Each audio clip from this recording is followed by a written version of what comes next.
Hello, नमस्कार दोस्तों।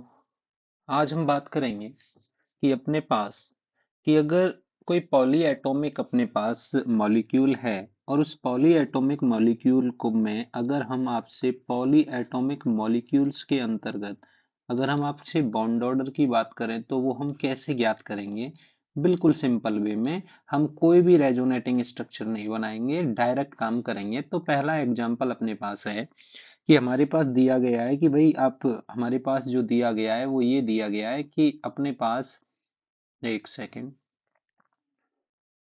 ClO4 दिया है, ClO4 माइनस है। सेकंड जो एग्जांपल अपने पास दिया गया है वो अपने पास दिया गया है NO2 है। थर्ड एग्जांपल अपने पास दिया गया है CO3 - 2 है। फोर्थ एग्जांपल अपने पास दिया हुआ है O3 दिया है। और फाइव एग्जांपल दिया है आपका CO2 दिया है। और सिक्स एग्जाम्पल हमारे पास दिया है SO4 - 2 दिया है। और सेवंथ एग्जाम्पल अपने पास दिया है वो PO4 - 3 दिया गया है। हमसे पूछा है कि आप इसका बॉन्ड ऑर्डर ज्ञात कीजिए। तो सबसे पहली बात, अगर हम इसका थोड़ा सा लॉन्ग टर्म बात करें तो बॉन्ड ऑर्डर थोड़ा सा बड़ा हो जाएगा। अगर हमने इसकी स्ट्रक्चर ड्रॉ की तो हम डायरेक्ट बात कर रहे हैं कि जब आप बॉन्ड ऑर्डर निकाल रहे हैं ना तो सभी आइडेंटिकल एटम होनी चाहिए, यानी identical atom are present present होने चाहिए एटम, तो वो आइडेंटिकल स्ट्रक्चर होगी। तो देखो ClO4 की लुईस स्ट्रक्चर आप थोड़ा सा याद रखेंगे, मैंने आपको बताया है अच्छे से। तो ये C डबल बॉन्ड O और इस पे आ गया ऑक्सीजन पे नेगेटिव चार्ज। NO2 की भी मैंने आपको बनाई है, N आपके पास बताया है कि NO2 की लुईस स्ट्रक्चर कैसी होती है NO2 की। और एक अपने पास NO3 भी है, इसको आप NO3 कर लें, है ना। तो ये NO3 की जो स्ट्रक्चर होती है वो भी आपको पता होनी चाहिए कि ये डबल बॉन्ड होता है ऑक्सीजन पे ये, और ये ऑक्सीजन नेगेटिव, ये नेगेटिव होता है, ये नेगेटिव होता है, ये पॉजिटिव होता है। CO3 की भी आपको बताया कि C डबल बॉन्ड O होता है, ऑक्सीजन आपके पास नेगेटिव होता है और ऑक्सीजन आपके पास नेगेटिव होता है। O3 भी आपको पता है C डबल बॉन्ड O होता है, ऑक्सीजन आपके पास ये नेगेटिव होता है, ये पॉजिटिव होता है।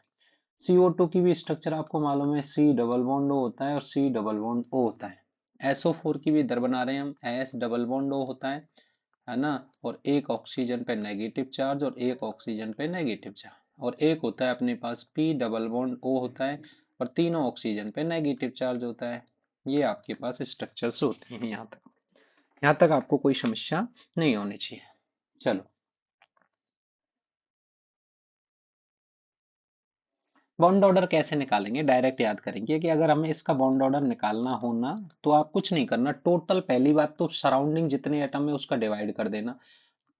कोवालेंट बॉन्ड यानी सहसंयोजक, दो और दो चार और दो छह और एक सात, तो इसका बॉन्ड ऑर्डर कितना आ गया 7/4। बोलो बॉन्ड ऑर्डर कितने बॉन्ड हो गए, चार। सराउंडिंग एटम कितने हो गए, तीन, ये खत्म हो गया। CO3 में बॉन्ड कितने हो गए, चार। सराउंडिंग एटम कितने, तीन, ये भी खत्म हो गया। ये 1.33 आ गया। ये RPSC स्कूल लेक्चरर एग्जाम में आया था पहला ही सवाल। स्कूल लेक्चरर एग्जाम के अंतर्गत ये क्वेश्चन आ चुका है लगभग 2022 में।